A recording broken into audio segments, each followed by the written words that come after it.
স্বাধীন দেশে যদি এইভাবে মব হয়, আমরা তো এই জিনিস গত স্বাধীন হওয়ার পর থেকে দেখিনি। এখন এই দেশ সবার, এদেশের প্রত্যেকটা নাগরিককে নিরাপত্তা দেওয়ার দায়িত্ব হচ্ছে সরকারের।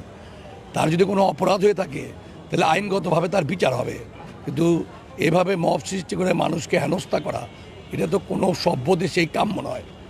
তো সেই হিসেবে আমরাও কামনা করি সরকারের কাছে যারা নিরপেক্ষ দৃষ্টি থেকে আমাদেরকে প্রোটেকশন দেবে। এখন তো সব দল হচ্ছে সরকারি দল, আমরাই একমাত্র বিরোধী দল, এবং আমাদের দল তো একটি জনপ্রিয় এবং শান্তিপ্রিয় একটি দল।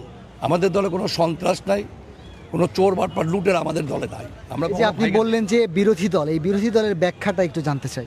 বিরোধী দল যেহেতু সব দলকে তারা মিছিল মিটিং করতে দিতেছে, প্রোগ্রাম করতে দিতেছে, আমাদেরকে তারা প্রোগ্রাম করতে দেয় না, আমাদের কোনো পারমিশন দেয় না, আমরা কোনো সভা সমাবেশ করতে পারতেছি না।